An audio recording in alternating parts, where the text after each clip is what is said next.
is Tina Surstead, and I am proud to be a member of the League of Women Voters, Dakota County. It is my pleasure to introduce our moderator, Lynn Lewis. Lynn is a trained moderator, an active member of our league, currently serving as a co-president and co-chair of the Voter Service Committee. Thank you, Lynn, for moderating this forum. Thank you, Tina. Good evening, and welcome to the South St. Paul School Board Candidate Forum, hosted by the League of Women Voters, Dakota County. We extend our heartfelt thanks to the candidates for joining us tonight. A special thanks to the City of South St. Paul for providing the venue and for Town Square TV for recording and broadcasting this event to residents across the district. We will also share the recording with the school district and on League of Women Voters social media platforms. The League of Women Voters, a nonpartisan organization with a 104-year history, is committed to empowering voters through education, engagement, and civic participation. We do not support or oppose any political party or candidate. League of Women Voters Dakota County aims to deliver unbiased information to Minnesota voters irrespective of their political affiliations. This forum is a public service designed to offer you the chance to hear directly from the candidates about important issues. Please note that the views expressed are those of the candidates and not those of the League. Our sponsorship of this forum does not constitute an endorsement of any candidate. We provide complete, unedited recordings of our forums. Editing is permitted only for official media purposes, and any excerpts or edited clips must not be used for partisan or political purposes. There are 6 candidates running for 3 open seats on the South St. Paul School Board. 5 of the candidates are here with us tonight. We'll begin with the candidates' opening statements, each lasting 2 minutes. They'll be delivered in alphabetical order. Closing statements will be given in reverse alphabetical order. Questions will be asked in random order, and candidates will have 90 seconds to answer each question. We kindly ask that you adhere to these time limits.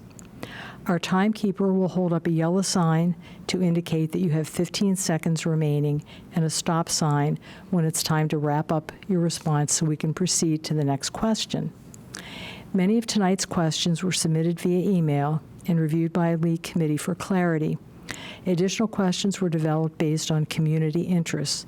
Due to time constraints, we'll not be able to address every question submitted.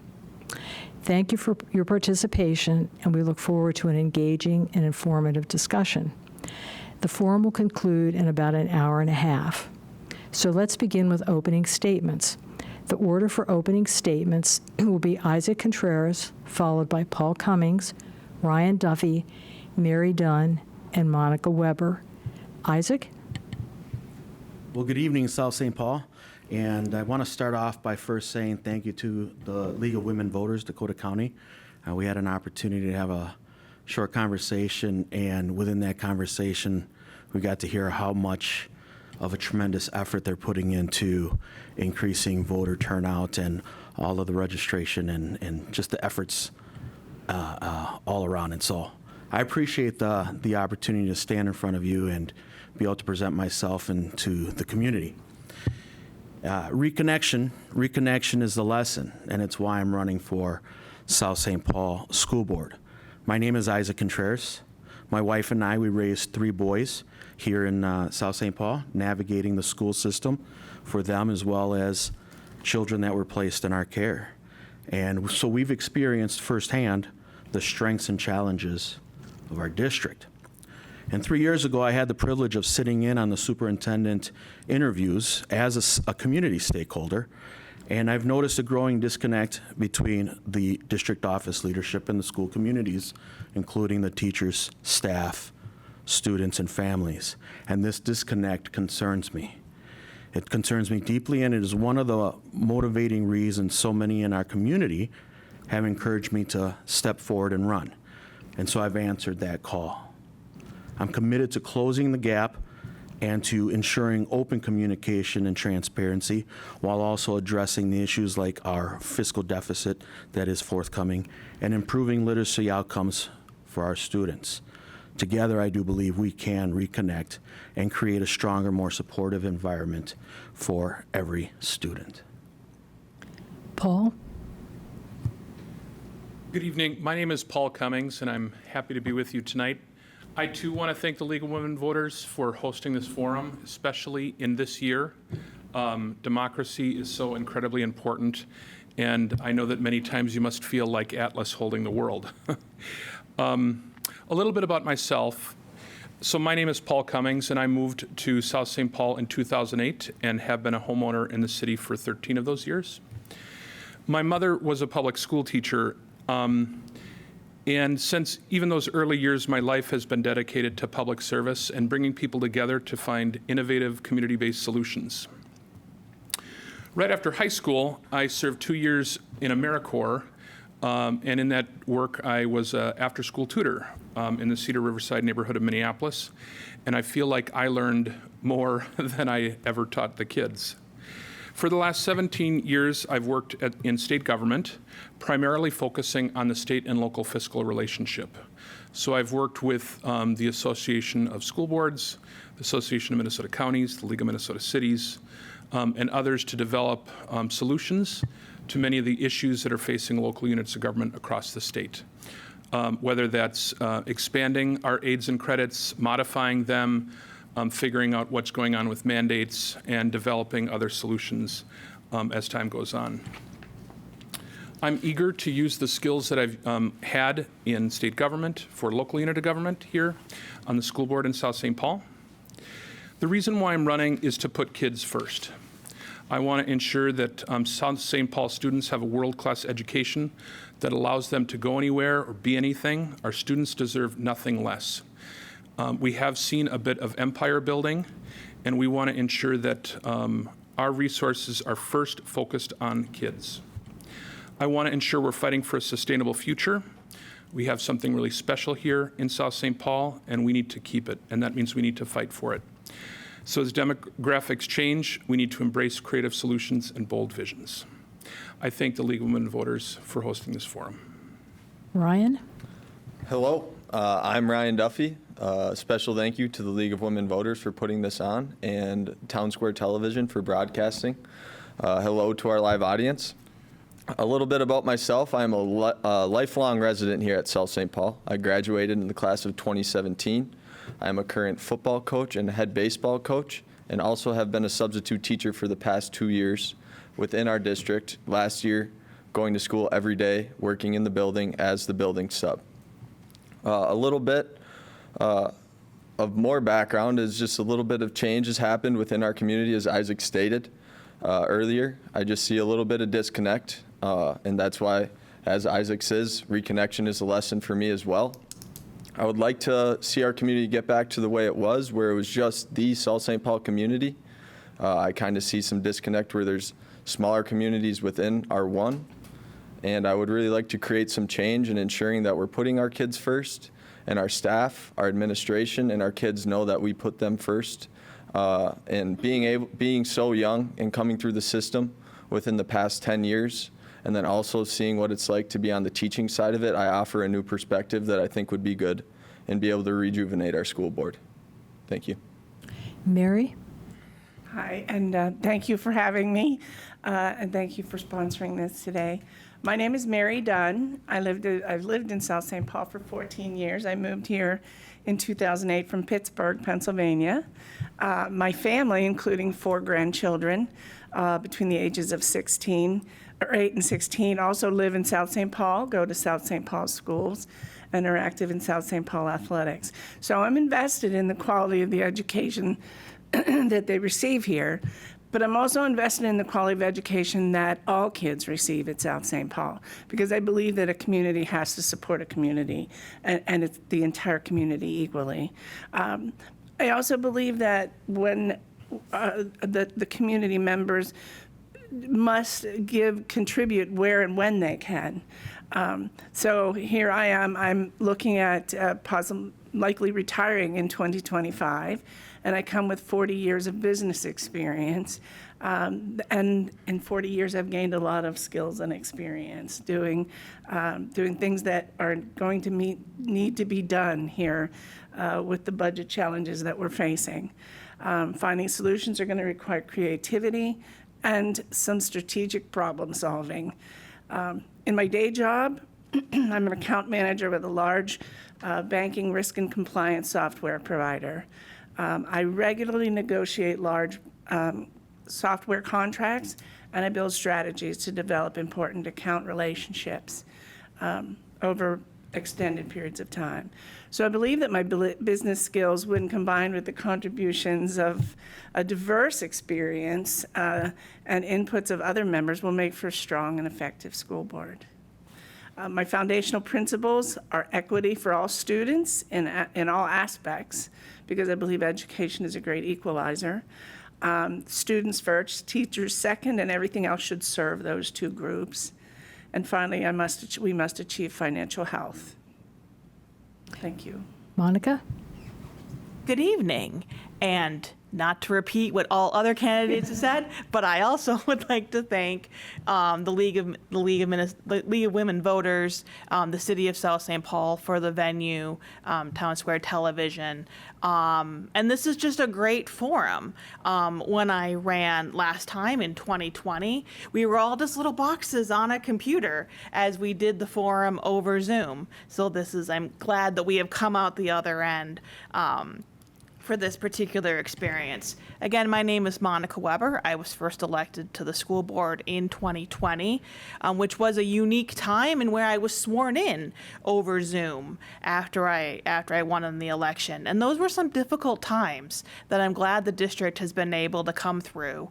So in my time, I've seen the retiring of a superintendent, the hiring of a new superintendent, the sunsetting of some of our academic programs, which I think will build a way to the pathway for Packer Promise, which I think is going to give lots of students just more options to concentrate on lifelong learning, which is something the school district emphasizes. Everything from early childhood all the way to senior programming is something that I am so proud this community district supports. We support all learners from birth to earth, as we like to say in the district. And I'm very proud that we can provide all of those range of services, not just for our K-12 students, but for the rest of the community. In my day job, I work for the state of Minnesota doing grants administration, where I am the person who goes through every single receipt to make sure people are spending government money appropriately. And I am a proud union member and have been labor endorsed in my reelection campaign. Thank you, candidates. Now we'll proceed to questions. The response order for the first question will be Ryan Duffy, Mary Dunn, Paul Cummings, Monica Weber, and Isaac Contreras. So the first question is, please tell us 2 or 3 things that you think the school district is doing well. Ryan? Yes. Well, one of the great things about our school district, and one thing that we've done well, is I think we really lean into our veteran teachers. It's one of the strengths of our community. We've had teachers who have been here for generations, and that's really important. And a lot of our teachers live within our community, which is a very big deal when talking about community strength and community unity. And then another thing is, if you go to a Packer event, you know it's a Packer event. A lot of Packer pride. It's all maroon. Football games get pretty packed, and it's always been this way ever since I was in school. It's a competition. We like to travel better than the home team and show up with more fans than the home team does. Doesn't always happen, but when it does, we let you know, and that's really important and shows our community strength and how we do things. And then lastly, if you've been in our buildings, we have great kids who show up eager to learn, and they are kids, so they make mistakes sometimes, but most of all, they're just great kids, and you can tell that our community rallies around them and supports them. So, Mary? I think we do a lot of things well. One of the things that two of the things that I think are most important. One, like Ryan said, our teachers are amazing. And I have a grandchild who has medical needs that has to visit the nurse every afternoon, actually probably every morning too. And the care that she gets is incredible to me. Like it's never overlooked. It's always, we're always informed. So the teachers themselves, I think, are extremely caring individuals, the staff, the medical staff. The other thing that I think we do really well is our community education, and kind of as Monica mentioned, like the programming that we have. Every what is it, quarterly, when I get my booklet of the courses offered, I'm scanning them. Which kid could I put into this thing? And, because one, it's affordable, but two, it's convenient. I don't have to go to Woodbury to drop somebody off. They're right here. So I think those, off the top of my head, are the two things that I find in my everyday life just affect me. And I think we do it really well. Paul? I think there's a lot to be proud of here in South St. Paul and a lot to be excited about. I would concur with the first two speakers that our teachers and staff are just incredible, phenomenal folks that are changing the lives of students every day, and it is doing an incredible job. And I think that is probably the number 1, 2, and 3 things that our school is doing well, but I'd like to name off a few others if I could. We do a good job in terms of the pathways to different career professions. There is more than just one way in terms of thinking about what happens after high school. And really, South St. Paul is leaning into the various ways in which we're providing pathways for students. As others have mentioned, Packer Pride is something exceptional and actually really unique. It's something that is exciting and something also worth fighting for. As we're thinking about how to move into the next phases of our school district and the things that we need to hold most dear. And so those are just a few of the things that I think is going well among a list of very, very many. Monica? I also think that our staff and all of our staff, everyone from nutrition services to the custodians who help keep our buildings maintained, obviously the educational support professionals, the teachers, we have some of the best people who work for our district. And they're also engaged on a secondary level of which they want to do better. It was our teachers who reached out and said, we want more professional development on the READ Act, even before it became a state law. They took the initiative to work together to get that additional training because they wanted to help their students. And as a result, our district is far ahead on implementation of the READ Act than many of our peer districts. It is true that the community support is second to none. I went to the taco feed at the Crew for filling the backpacks on Tuesday, and the line was out the door to pay money to go get a taco to help make sure our students had the resources necessary to be successful. I also think the arts is something our district does incredibly well. And for a district of our size, the theater, the band, the choir, all of the programs that we're able to put together multiple times a year, I would say are second to none to any district in our region. Isaac? Well, there's a lot to be proud of, and to echo, I think everybody here, the installation of pride that the community puts into and surrounds the school system here. I think it's more than evident, especially when you see, and it's more than just when the football game and the team scores a touchdown and you hear the Lions fire off the cannon. It has to do with from 8 to 80. When the Kaposia fight song starts moving along. Everybody knows it. And I graduated not too far from here, and I got to tell you, I couldn't even begin to cite a word from our school song. So that installation of pride that there is here within the South St. Paul community, I think it always impresses me. Kaposia fight, right? And then I know that as soon as I say that, there's a number of you in the audience and here on the table that are going to have that song in your head for the rest of the night. So I've hypnotized you. But the other piece that I think is working really well is the way that the students and the teachers and the staff foster a community, even when they have the challenges that they face. They continue to foster that community regardless of what is in front of them, the challenges that they face. They embrace what's most important to them, and that is the students. Thank you. And the response order for our next question will be Mary Dunn, followed by Ryan Duffy, and Monica Weber, Isaac Contreras, and Paul Cummings. And our next question is, what are a school board member's roles and responsibilities? How does this differ from the roles and responsibilities of the superintendent or administration?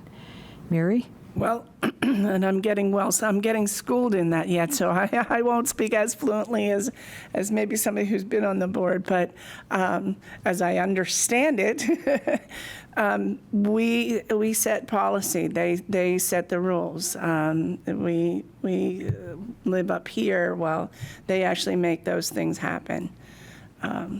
So that's how I'm understanding it. Ryan? Yes, like Mary said, we set policies, and the superintendent administration really go out and make it happen. But to go farther than that, I see my responsibilities as an advocate for our kids, an advocate for our parents, an advocate for our community as a whole, and making sure that the policies we set in place align with the direction we want to head towards a community and becoming the South St. Paul community again. Monica? So this was one of the first things I learned when I joined the board, because I admit when I first joined the board, I didn't really know what the differences were.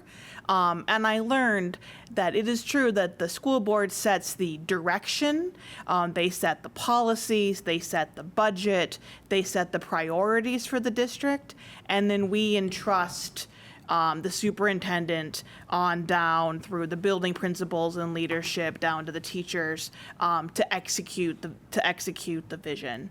And I believe that in a healthy school board, obviously we have input. Obviously, people can always come to board members with their thoughts and their views, and we can help work to shape those through the system, but you don't want a situation where a school board member is saying what teacher should teach which class, because that is not a role for a school board member, and we hire very qualified individuals to make those particular decisions. Isaac? The school board members' roles and responsibilities, when it comes to that, it's definitely a policy-creating body. And those, that direction and the policies that we put forward and all agree on get handed down to the superintendent to take lead on that. And that's where it gets executed. The superintendent, and this is where it's different between the school board members and the superintendent, is that essentially he's the bottleneck, or in whoever it may be in the future. That person is the bottleneck moving the direction and the policies of the school board. Now, I do believe that, as Ryan was mentioning, being an advocate for for the students, for the parents, for the teachers, being that sounding board and making sure that those insights, those experiences, those wishes and desires are made through, as we represent, as the school board, we represent the community. We are the voice for the community, and we have to be the advocates for the community. So as we're listening to them, as we're hearing the wins and losses, that information has to be moved forward to our superintendent to be able to act on as well. Paul? I think the role of the school board is really, as many other folks mentioned, is at a governance level, really the prioritization of what the school district should be focusing on, budget setting and other things. I really don't believe that the school board's role is to have a micromanagement role. And yet at the same time, the school board does have a role in providing oversight to ensure that the school is really running the way in which the school board has directed it to be run. And also, we make so many compacts with voters through referendums and other ways in which we make promises, and to ensure that those promises are being kept. And I think One of the main differences between the superintendent and the school board is, I know the superintendent is responsible to the school board, but we're really responsible to you. We are accountable to the public, to teachers, to families, to taxpayers, to students, to staff members, and as other people mentioned, really being an advocate to all the people that are trying to get voice within the school district. So I do think that there's a different role, but we are accountable to you. Thank you, candidates. As we move on to our next question, the response order will be Paul Cummings, followed by Monica Weber, Isaac Contreras, Ryan Duffy, and Mary Dunn.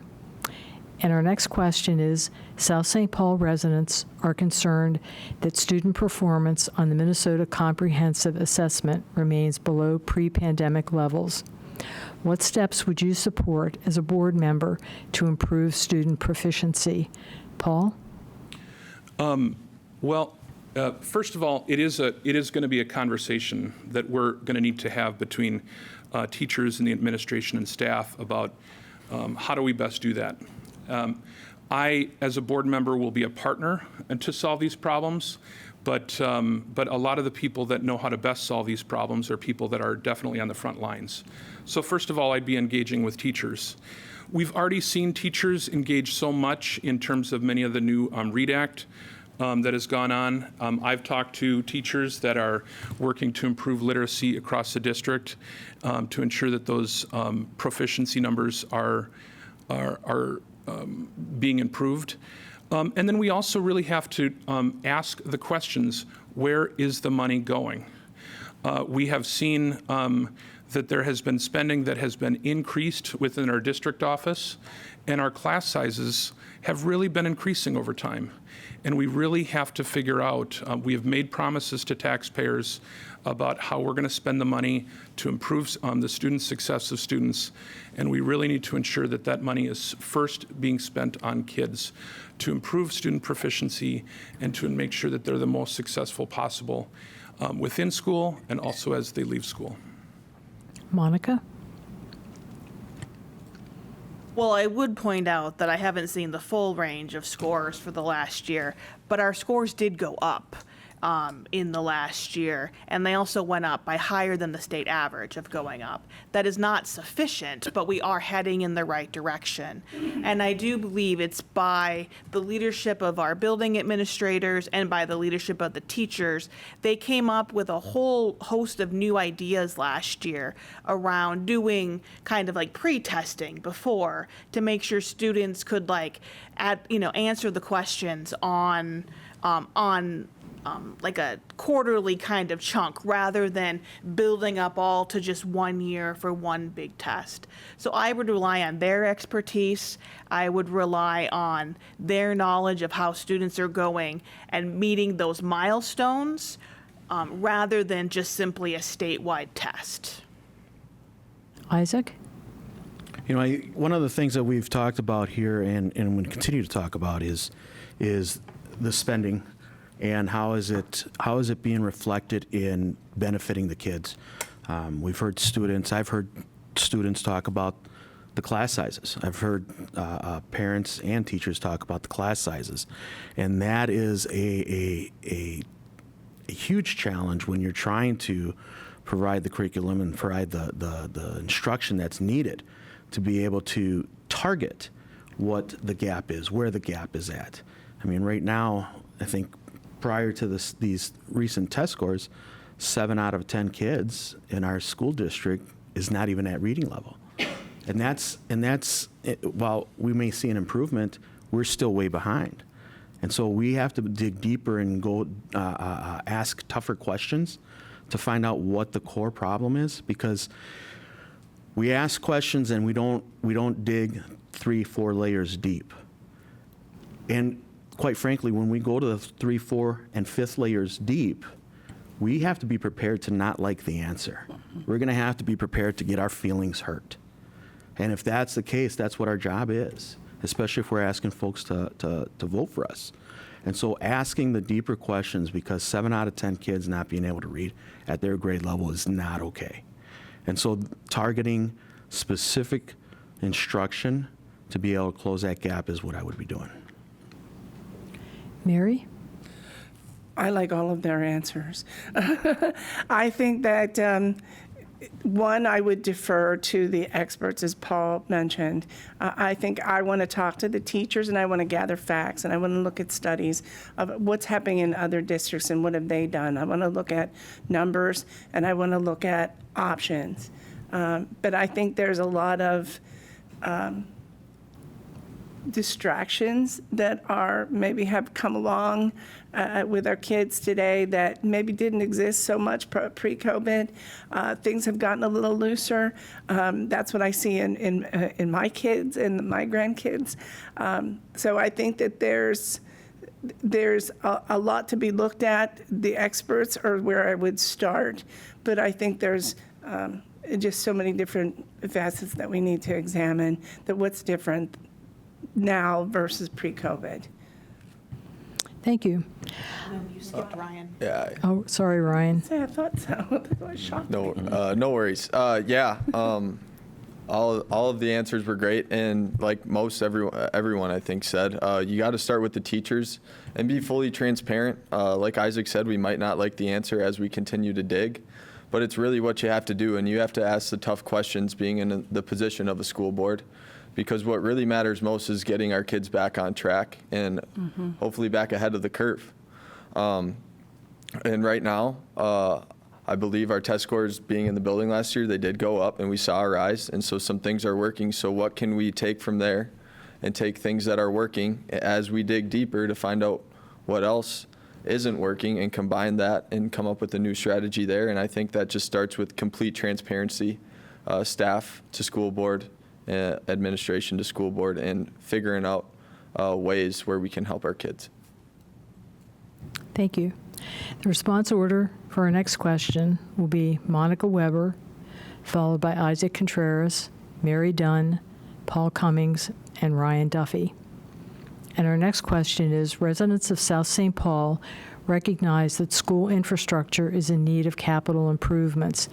How would you recommend that the school board and community go about addressing this need? Monica? Well, we actually just wrapped up a community-based work group that was going through with the building engineer that we have used previously. And on this work group, there were teachers, there were community members, there were engineers to all go through kind of all the different HVAC systems and all the different buildings and things, and kind of assessing what is needed. And that work group is going to be issuing a report to the board that is going to recommend kind of what we need going forward. I would say, so listening to the experts and the people that know, and it's also then evaluating what types of building needs do we need. I mean, Kaposia, for being the new school, is already a couple generations old. I mean, Lincoln Center is from well into the last century, and yet we need these buildings that can last for the next 50 years and not just relate on the last 50 years. And I think that's also going to take some real communication with our community of what are you willing to support? If we were to put a bond up in front, what level of support would you give if we needed to replace either buildings, roofs, HVACs, because those are all things that our community is going to need to deal with. Isaac? So the recommendation I would make is to openly review or make more transparent the review of the budget and question, are the dollars going to the places that when the school board had asked the residents for more money just a couple years ago, are those dollars going to the places that the school board had said that they were going to go to? And I think of reviewing the budget to ensure that the dollars are being spent appropriately and being spent in the direction that was asked for and promised, that's actually the case. I've been at the board meetings. I've been at work sessions, and we know that there's a budget deficit coming. We know that we're not going to have enough money coming in and more money going out. And out of the last 9 sessions that I've attended, I think it's warranted 2.5 minutes of conversation. Now, I'm sure there's plenty of other conversations going on, but I think our community needs to know. And so we want to ask and we want to open it up, come January 1st, once we have a few more bodies in the school board, to ask the question, are the dollars going to where we said they were going to go to? Mary? Yes. I've seen a little bit of the report of our infrastructure report, and yeah, there's a lot on it. But what I would have to say is there's things in there that I would have to defer to experts to say, what's the priority here? What really needs to be done? You're right, it almost looked like everything was a priority, but clearly that's not the case. There has to be a rank of some sort. But yes, to the point of where are the budget dollars then coming from, and how do we approach that? How do we engage the community? Because let's face it, it has to be paid for. And how do we do that? Is there money already in the budget that just isn't being spent properly or in the best way? So, yeah, I think we, again, defer to experts, which is the engineers, the contractors, the people who built the estimates, and help us determine what is the priority and then how do we fund it. Paul? Well, I know one of the premises of the question was that residents of South St. Paul recognize that school infrastructure is in need of capital improvements. And I think that that's one thing that is going to be really important to focus on, is how are we being transparent about the needs of our school systems. I think we have so many people that graduate from South St. Paul and stay in South St. Paul. And a lot of the attitude is, that was a great high school. I loved going to that high school. It was a great place to go to school. And so that must be a great place as it is right now.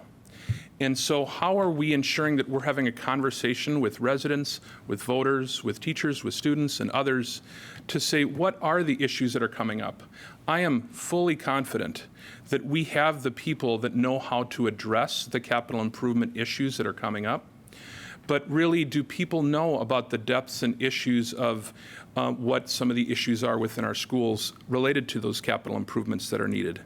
So it's really about ensuring that the problems are fully known, and then really having a conversation about how to have a long-term solution in order to make sure that we're having that we're making continual investments in improvement of our schools. So I think this is an issue that we need to focus on related to the budget and have a long-term solution. I'm really confident in a lot of the work that has gone on to recognize many of the capital improvements, but more communication is needed with our community on this. Ryan? Yeah, all great points, but like most candidates said, like how much do our residents really know about what's going on? And their engagement with our problems, talking to some of the community members, they're not so keen on passing another referendum or a levy just because they want to ensure they know where their money's going. So that's where the transparency piece comes in. They need to know what we need done, and they need to know that we're going to follow through with it so they don't start asking these questions, or else we need to answer the questions for them and they can feel confident in us as a school board that we're going to get done what we promise and the objectives we have. Thank you. The response order for our next question will be Isaac Contreras, followed by Monica Weber, Mary Dunn, Ryan Duffy, and Paul Cummings. And our next question is, what is your experience with complex budgets, and what would be your financial priorities for the district? Isaac? Well, my experience is very limited. I'm not going to try to tell you that I know the ins and outs of accrual accounting methods. Certainly not going to try to portray myself as a degreed accountant. However, I know how to ask questions. I know how to maybe even ask the right question. And bring it down to explain this to me. I think we've heard this in movie lines, explain it to me like I'm a fifth grader, like I'm a 5-year-old. And that's what I'm going to be bringing to that aspect. My experience with complex budgets, it gets as complex as running a 6-person company and the household budgets of families that I'm helping navigate the real estate industry. That's as complex as it goes. So I'm not going to try to say I'm something that I'm not. That you will get from me. So that would be the priority, is asking the question so that it can be easily understood. Monica? So in my day job, I deal with budgets every day, whether or not it's the millions of dollars that flow through my department that go to various environmental causes, and we make sure that every penny is spent correctly and check every receipt to make sure that is done. In terms of the school district budget, I have learned that school district finances are way more complicated than I ever would have thought, and I think that our staff and our district do a phenomenal job of breaking them down, and they are very accessible to the board, and I would believe to members of the public. If you had questions, all of our budgets are public information. And so if you had a question on an issue, our finance staff, the very small team that they are, does an excellent job. And whenever we ask him a question, he's like, are you talking about last fiscal year, the current fiscal year, or the budget that we're making for next year? Because he has to live in all 3 fiscal years at the same time. And any time that we have a question, he is able to answer and break it down all the way down to, the smallest budget from the largest budget as a whole. So I also know what questions to ask, and I think that we've done a good job asking them moving forward. Mary?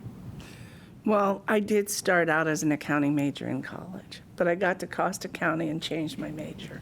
So, but I have worked on budgets for as a treasurer for a smaller board than this for sure, or smaller budget for sure. And this paled, like a school board budget pales in comparison. So I believe, as you guys have said, it's the asking the questions, like it's getting in there and digging deep, and that's what I can do. Is I know enough about a budget to see where there's questions that need asked, right? So to identify the problem areas, and so that's where I think I can contribute, is kind of having a set of eyes that may not necessarily know the answers, but I know enough to ask the questions. Ryan? Yeah, I don't have much experience at all. The most experience I have is working with my booster clubs that I'm a part of for my sports teams. So I'm not going to sugarcoat that at all. But like the other members said, asking questions, digging deep, making sure that by the end I do understand it and have an understanding. I'm not just saying yep and going along with it and just kind of being a yes man in that sense. Asking the questions so then I can comprehend it, and then I can go from there and make a valued decision. And Paul? Within my role within state government, we've worked on many budgets, working on the state budget, which is a budget that is many tens of billions of dollars. And so there are many times in which we deal with something on the very macro level, and there are other times in which we're asking questions about very small financial decisions that state agencies have made. And so, but I also just want to sort of level set here that a lot of the work isn't necessarily about accounting, right? It really is about making sure that our values are represented in how our money is being spent as a school district, and ensuring that as we set those budgets that we're also asking the questions needed to ensure that we're providing the oversight to make sure that the type of values that we're hoping to get done are actually being accomplished. And this really gets to the second question, which is about financial priorities for the district.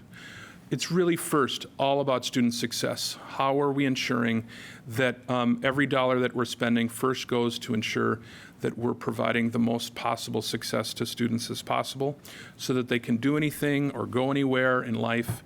And then I think the second financial priority is when we're telling people in our district that we're going to do something, we need to keep that promise.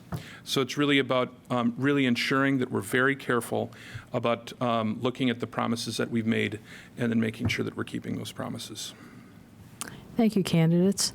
The response order for our next question will be Ryan Duffy, followed by Isaac Contreras, Paul Cummings, Mary Dunn, and Monica Weber.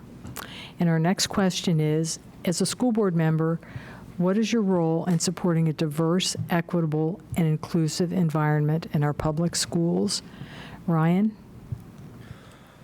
Well, kids come first. Once a Packer, always a Packer. Once you're a Packer, you're a part of our community, and we want to make sure that everybody feels that way. And we have a very diverse community, and making sure that everyone gets an equal opportunity to learn, grow, and develop throughout their years in our care, under our watch, in our schools. As I said, I want to make sure that we as a school board, are setting up our kids, whether it's elementary school, then for the next 3 years when they move into the big school, in the middle school, or in the middle school for the next 4 years, and then after high school, the next 4 years of their life, and whatever they do, making sure that we make sure that everyone has an equal opportunity to learn, to go get a job, to go to college, or do whatever they need to do in the best way possible. Isaac? I think it's important that we maintain high standards and expectations for all our students in fostering a culture of achievement and accountability. And I think when we have that, the diversity of that accountability, that diversity of the higher standards does create an environment for success. You combine that with targeted support, with a commitment to excellence, and we can create that environment.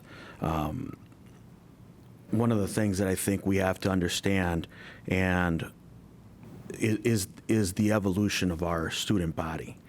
And one of the things that I point to, and I've had discussions, or we've talked about this with Mr. Duffy over there, is the pictures that are in the boards at the high school. Well, they have the graduating class, and they run all the way through 2016. And when there's a huge sense of pride when we have elders come in there and get a chance to point out their parents, or they get to point out their cousins or brothers and sisters and even their grandkids. Well, that ended at the last class for that was 2016. So someone like Duffy can't point to if he were to bring in his child at some point in the future, he wouldn't be able to say, oh, there's my picture. My boys coming through there wouldn't be able to point out those pictures. In those last 7 years, there's an evolution of the student body that needs to be reflected, and I think pointing that out is something that would be important to the environment of our schools. Paul? Well, I think all students and parents and teachers and staff and residents should be able to bring their whole selves into school and ensure that we're supporting them as they are bringing their whole selves in. This is about not only ensuring that your child is able to succeed, but also giving everyone in school the capability to ensure that your next door neighbor's child is succeeding as well. We want to ensure that we're providing opportunities to show that rich diversity and celebrating that diversity. This is really, really hard work. As we, our next generation of Packers is going to be more diverse than ever. And we have something really special here in Packer Pride. And in order to ensure that we are continued to be successful in this next generation of being a Packer, we have to figure out how we best are working within a really diverse and inclusive South St. Paul. And so we must be committed to try and figuring out new and creative solutions so that everyone can show up as their whole self, and that we're finding ways of supporting each other and providing mutual respect. Mary? When I think of what a classroom looks like today, when I go over to Kaposia and I see the classrooms and the children in it, it just amazes me when I think of how different that looks. And it gives me joy to think of how different that classroom looks today than what my classroom looked like when I was a child, for instance, which was really different. But that, I think, is so important, and I really believe the curriculum, I know that there's issues about curriculum that we're teaching with the new AmazeWorks programs and some of the anti-bias education, but I think those are the kind of things that are going to help to advance this kind of equity and inclusion and diversity, or at least support those things, because they're not going away, nor do we want them to. And so, as a board member, my role is to be just what that is happy to see that kind of diversity when I walk into a classroom, and I want it to continue.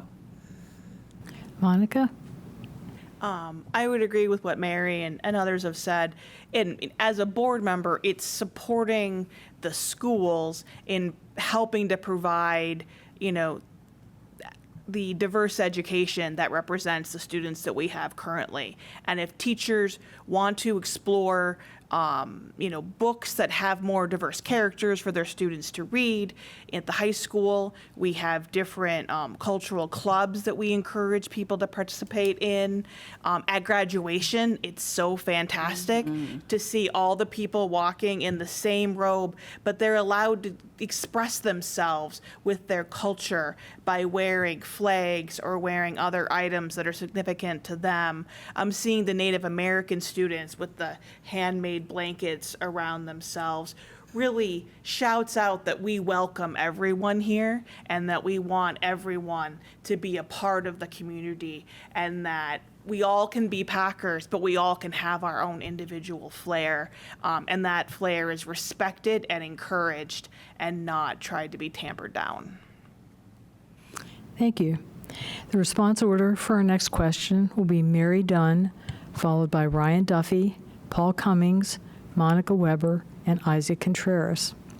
And our next question is, if you were elected, what would you hope would be key accomplishments of the board during your years of service? Mary? First and foremost is we've got to get financially healthy. Without that, nothing else will do.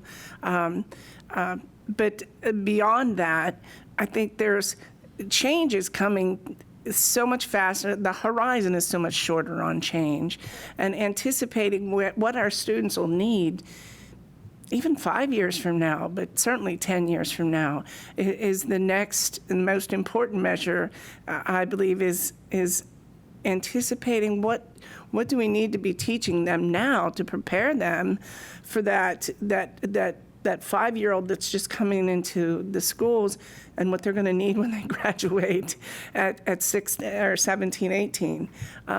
So those two things are what's foremost on my mind, is the budget and how do we prepare for things we have yet, that are yet unseen or maybe even thought of. Ryan? Yeah. So during my years of service, I've touched on it a lot. It's going to be transparency and building our community back up, and obviously our financial burden that we're going to face here in a couple of years. But really, we've had such a strong community in the past, and we've kind of gotten away from that. We're still a strong community. I'm not saying we're not. But if we want to go back to what it was when we could pass anything we wanted because our community always put kids first, we need to be fully transparent with our students, our teachers, our parents, our voters, to make sure that we can ensure they know exactly what we're doing and how we're going to spend their money, or else we're going to lose that support, and it's going to be very hard to climb out of a financial burden. But first things first, if we rebuild that community and get that trust back, I think we can get there, and it would make a lot of our lives a lot more easier with more community engagement, getting people out there, and really having the tough conversations that maybe not everybody wants to hear, but they need to be had. Paul?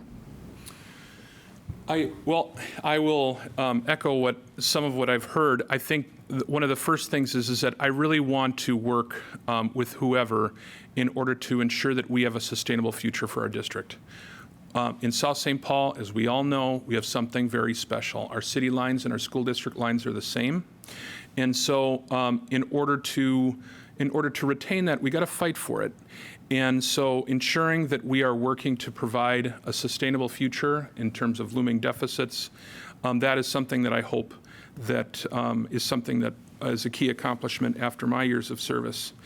As others have mentioned in previous questions, really about ensuring that people feel connected to their school district and feeling connected to what it means to be a Packer and what it means to be a neighbor in the context of our schools. And that is something that has been very strong and something that we really need to ensure we sustain. And for those that don't feel connected, to try and bring that connection back. And then finally, really thinking about demographic change as we continue to have demographic change and our schools get more diverse. How do we ensure that we continue to have the type of Packer pride that we've always had?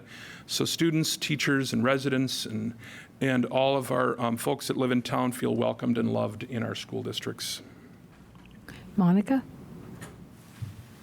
I would say the number one thing that I can't wait to see fully implemented, we're just in the first year this year, is our Pathways to Packer Pride program, which is allowing both middle school and then into high school students kind of the array of what life can be like once they graduate from high school.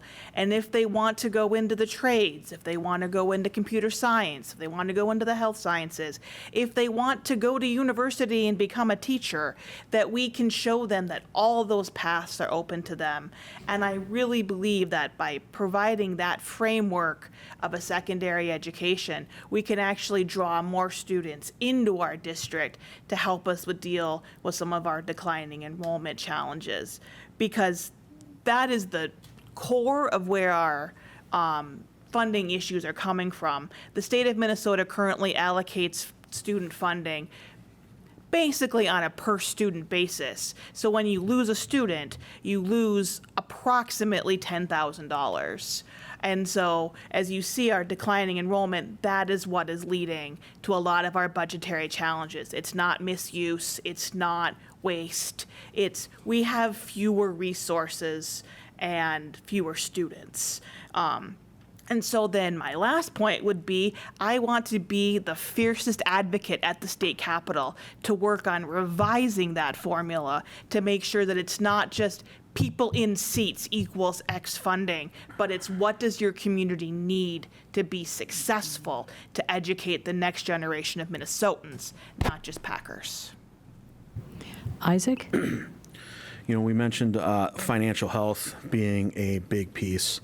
And I think understanding what our financial health actually is, or what it's going to be looking like and what we can do about it in the short term, and building that trust back into it is one of the things that I want to accomplish in these next few years. Because the parents, they're granting us a level of trust and trust that we're going to do right by their kids, that we're going to do right by the students.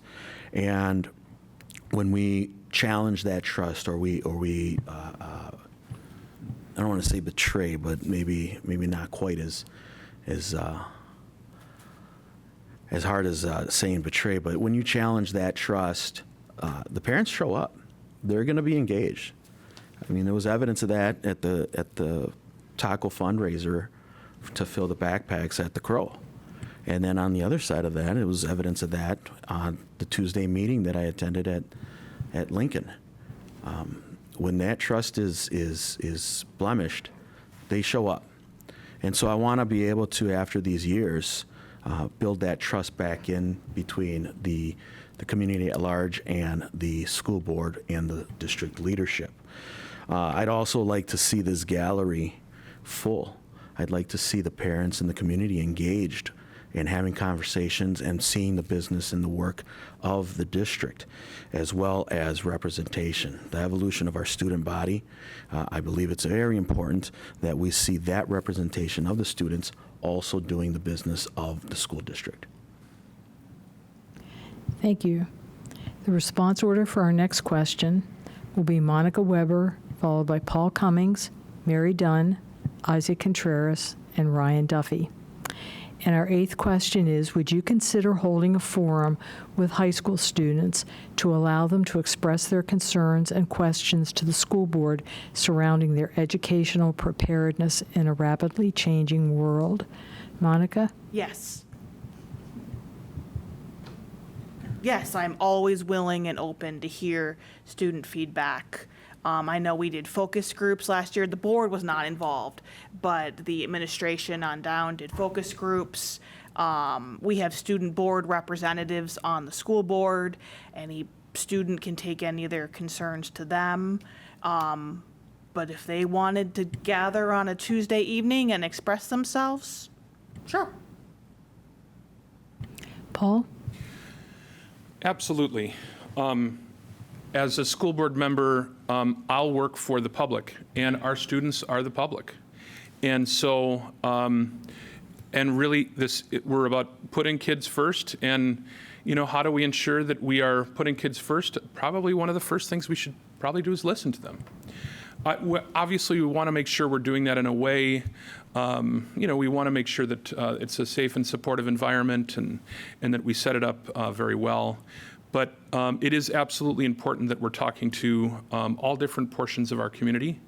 We work for them, right? We're trying to ensure that we have the best possible learning environment so that they can be anything and go anywhere and have the most success.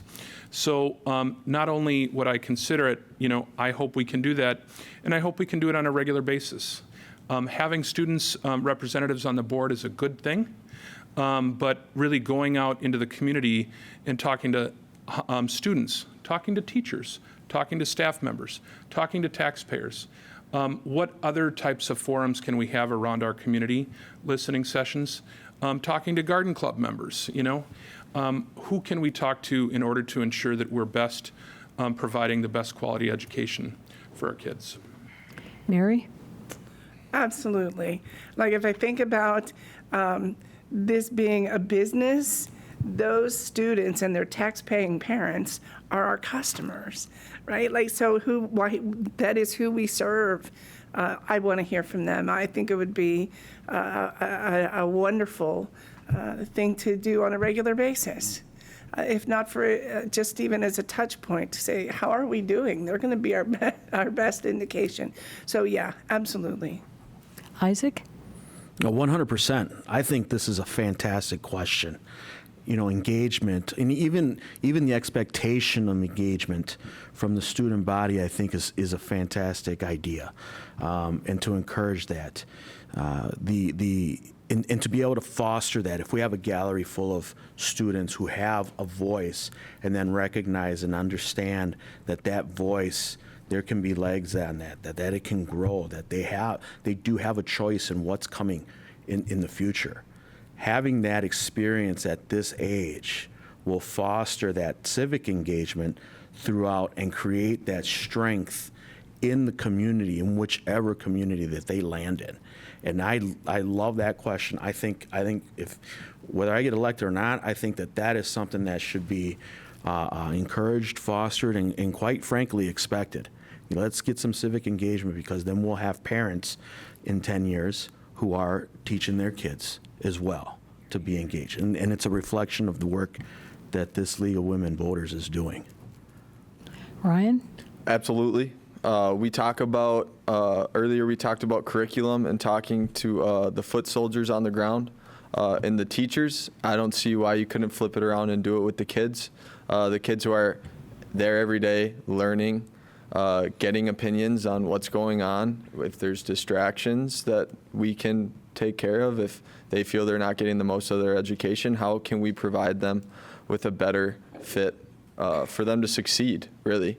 And think of the confidence they can gain by knowing that they took part in something like this. This isn't just for grown-ups. They're a part of our community. They can be a part of it and think of where that could take them and maybe what they would want to do in the future with this experience. So absolutely. Thank you, candidates.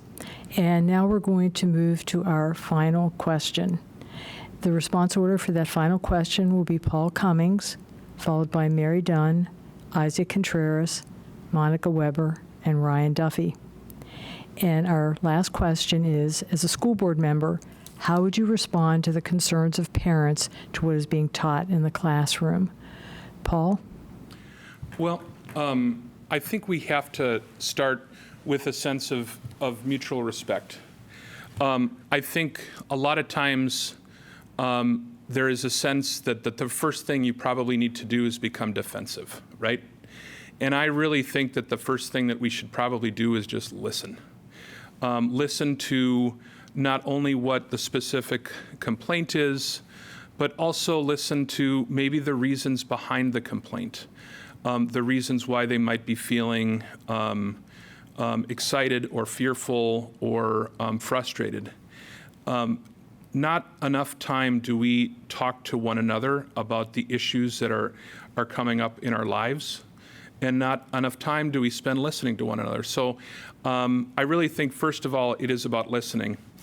And secondly, it is also about ensuring that we are having accountable relationships, not only with the people that we're representing, parents, teachers, students, taxpayers, but also having accountable relationships with the superintendent and others, so that we can ensure that that issues that do come up, that we can have the type of confidence to ensure that as we bring something to our superintendent and to our administration, that they will be dealt with in a really respectful and efficient manner. Mary? It does start with listening and being willing to hear ideas that are different than my own and opinions that are different than my own, and respecting those for what they are, that they are differences. But also taking advantage to be around. I know there's presently in this district, the meetings we've had about this new AMAZE, where on Monday there's one that I'll be attending at Kaposia School. And that's what I want to hear is, why do some people feel differently about that than others? So I'm going to say it's going to be a little bit of a learning, too, during these early months of hearing those conversations and how they're different, and finding the words, if I do have to speak to them directly, rather, what are they and how can they be kind, considerate, thoughtful, and valid? Isaac? Move the message. Moving the message, I mean, it's one thing to be able to hear someone's concern, hear a parent's concern. It's another thing to actively listen and then do something with that information. I think when people say, and you hear this said a lot, and it becomes very much a platitude, is meet them where they're at. Meet them where they're at. That's only half the job. If you're going to meet someone where they're at, you can't just leave them where they're at either. And so when I say that, what I mean by that is, if we're going to actively, as a school board member, I will actively listen to the pros and cons, to the opposition, to the advocate, and really actively listen to get to the root of the question and root of the concern. But then on top of that, hey, we need you to be involved in the business of the school board. You're trusting us to make the right decisions for your students. But I also want to see your support in these seats in the gallery. There's plenty available.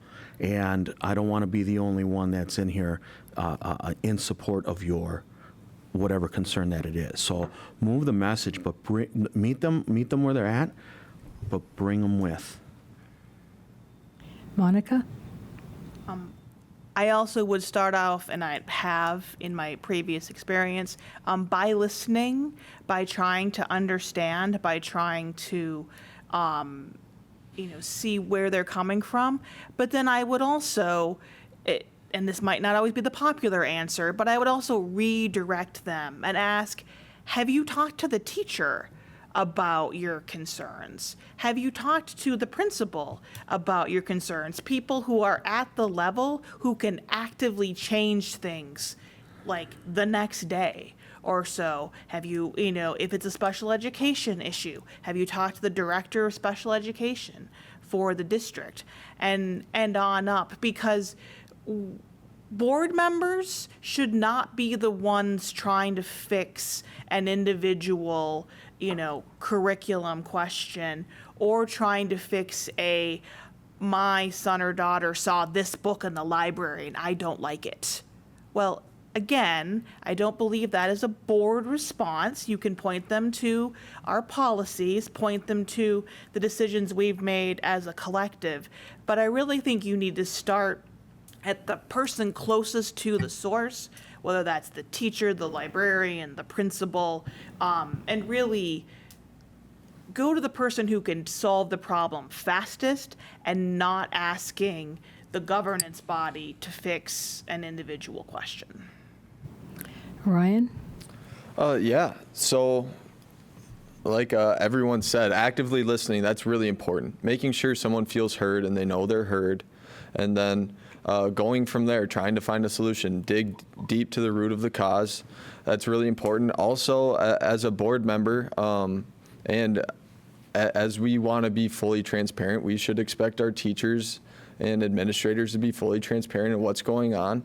And if it's something that might come into question, parents want to be involved, they should probably know it could be on your syllabus, but parents should know ahead of time so these problems don't come up mid-school or something like that. We don't want to catch people off guard and get them on the defensive. If we can get out ahead of it and be transparent as a whole, as a school board, as our buildings, as our teachers, administrators, I think we can really jump out in front of these conversations and really kind of help people along and help them understand, or vice versa.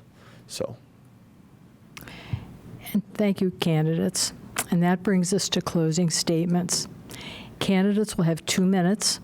Closing statements will be in reverse alphabetical order, beginning with Monica Weber, followed by Mary Dunn, Ryan Duffy, Paul Cummings, and Isaac Contreras. Monica? Well, one thing I also learned in school was that being at the end of the alphabet meant I always got to go last or first. So I can exactly tell you where in the order in my high school class, all the way down to elementary school, I was placed. So I'm excited to go first. And thank you to the League of Women Voters. Thank you to everyone who may be watching live or maybe watching later. This really has been a great kind of discussion. All about the various issues that are affecting our school district.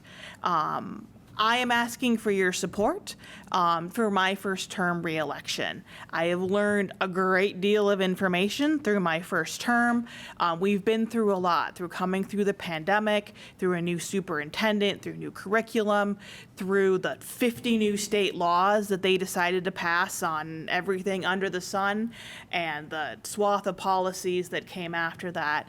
And we've gotten through it, and we've gotten through it together. The board works in a very collaborative fashion. And when people ask me, is it really combative? Like, do you hate each other? And I say, no, like, we get along really well. Everyone's very friendly. And that's just, I think, speaks to the pride that we have here in South St. Paul. I, once again, am super excited about the Pathways to Packer Promise. I'm excited, again, from our early childhood education all the way through our senior programming. I'm a proud supporter of the arts. Was so excited when we got to implement fifth grade band, thanks to the passing of our referendum. And I'm also very supportive of all the various worker unions that are in our district. I'm a proud union member. I currently work under a collectively bargained agreement, and I'm proud to be union endorsed and would like to have your support as well. Again, Monica Weber. Mary? Well, thank you, League of Women Voters, for sponsoring this event and for giving us a chance to introduce ourselves. Thanks to the people who will be viewing or listening to this forum, and for choosing to make informed decisions. I hope that I've given you a chance to get to know me, and I hope that you can see that my experience and commitment with what I'll bring to this role would be of value to our community. While I may not be born here or raised here, I do hail from a community that's very much like this one, and it's one of hardworking people who love their kids and want to give them every opportunity to succeed. So I don't know yet all the decisions that will be put in front of me. What I do know is that when they are, I will make these decisions based on these principles: equity and opportunity for all kids, students and teachers first, that every proposal should adequately serve them, and fiscal responsibility in spending what we have and when we have it. I'll also insist on gathering facts and relevant inputs before making decisions, sound and well-informed decisions.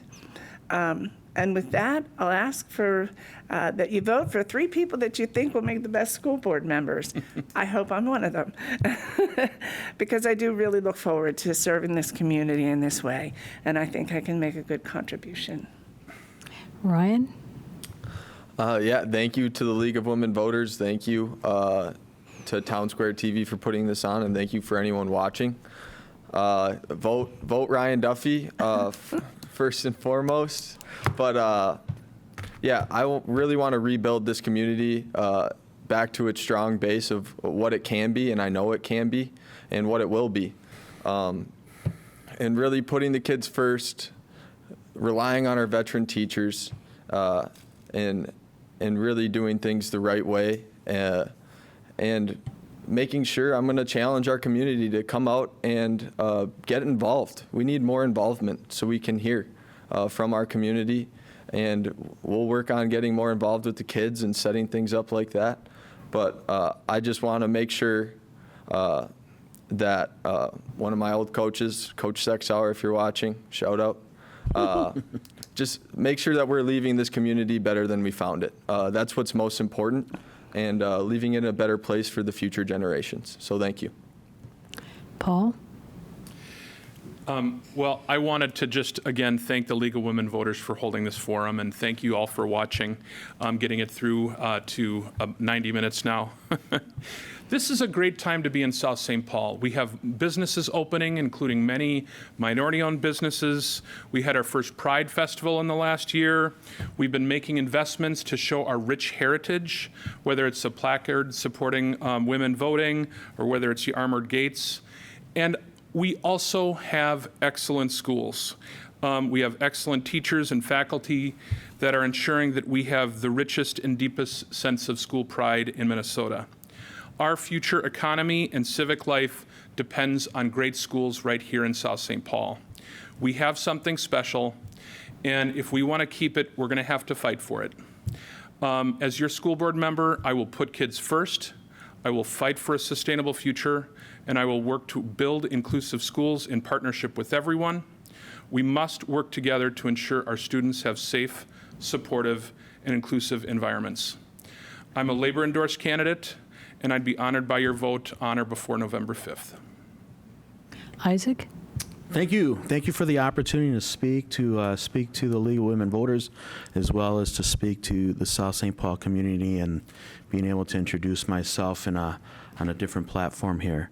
And the reason I'm running for school board is because I do believe that we can restore reconnect the community of the teachers and students and staff, and the families back with the district leadership and the school board. I do believe that direction is a viable direction, and I would love the opportunity to be able to foster that. Moving it right now, there's a sense of the high school is, one of the things that was unique about South St. Paul is that the high school, it's a South St. Paul high school. And we've been moving in a direction where it simply feels like a school in South St. Paul. And that sense of community, I think we can restore that, we can reconnect that, and that's why I'm asking for your vote. And that concludes our candidate forum.